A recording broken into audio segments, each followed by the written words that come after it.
அனைவருக்கும் வணக்கம். ரேஷன் கடை ரிசல்ட் பற்றின அப்டேட்ஸ் தான் இந்த வீடியோவில் பார்க்க போகிறோம். ரேஷன் கடை ரிசல்ட்டை பொறுத்தவரை திண்டுக்கல் மாவட்டத்திற்கும் திருப்பத்தூர் மாவட்டத்திற்கும் ரிசல்ட் வெளியாயிடுச்சுன்னு உங்களுக்கு எல்லாருக்குமே தெரியும். அடுத்த கட்டமாக இன்றைக்கி வந்து 3ஆம் தேதி இன்றைக்கி ரொம்ப முக்கியமான நாள். அதே மாதிரி ரிசல்ட் வந்து வெளியாக வாய்ப்பு இருக்கக்கூடிய நாள் இன்றைக்கி வந்து பார்த்திங்க அப்படின்னாக்கா கலைஞருடைய பிறந்தநாள் என்பதனால ரிசல்ட் வந்து சில மாவட்டத்திற்கு விடுவதற்குண்டான வாய்ப்புகள் அதிகம், நிறைய மாவட்டத்துக்கு விடுவதற்குண்டான வாய்ப்புகளும் அதிகம் அப்படின்னு சொல்லிட்டு இருக்குது. ஸோ இப்படி ஒரு தகவல் இருக்குது. பட் இருந்தபடி உங்களுக்கு எல்லாருக்குமே தெரியும், ரேஷன் ஷாப் டிஆர்பிலேருந்து சொல்லக்கூடிய அதிகாரிகள் சொல்லியிருக்கக்கூடிய விஷயத்தையும், அதே மாதிரி அமைச்சர் சொல்லியிருக்கக்கூடிய விஷயத்தையும், சில அப்டேட்ஸ் எல்லாம் தொடர்ந்து டிஸ்ட்ரிக்ட் வைஸ் வந்துட்டு தான் இருக்குது. இன்னும் சில மாவட்டத்தில் ஃபோன் எடுக்கல, இந்த மாதிரியான நிறைய விஷயங்கள் இருக்குது.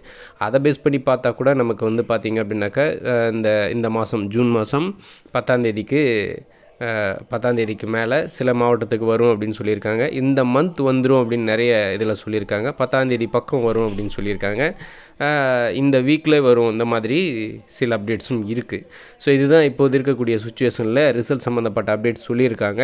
பட் இப்போ கூடுதலாக ஒரு விஷயம் சொல்லியிருந்தாங்க, கலைஞர் பிறந்தநாள் என்பதனால் இன்றைக்கி ரிசல்ட் வெளியிடுவாங்க அப்படின்ற மாதிரியான, சில மாவட்டத்தில் வெளியிடுவதற்குண்டான வாய்ப்புகள் இருக்குது அப்படின்ற மாதிரியான தகவலையும் சொல்லியிருக்காங்க. ஸோ இன்றைக்கி கலைஞர் ஃபங்க்ஷன் நினைவு நாள் அந்த இருக்கிறதுனால இன்றைக்கி வந்து பார்த்திங்க அப்படின்னாக்கா அமைச்சர் குறிப்பாக சொல்லணும் அப்படின்னாக்கா கூட்டுறவுத்துறை அமைச்சர் வந்துட்டு ஏதாவது நிகழ்ச்சிகளில் பங்கேற்கலாம், கூட்டுறவுத்துறை சம்பந்தப்பட்ட நிகழ்ச்சியில் பங்கேற்கலாம்.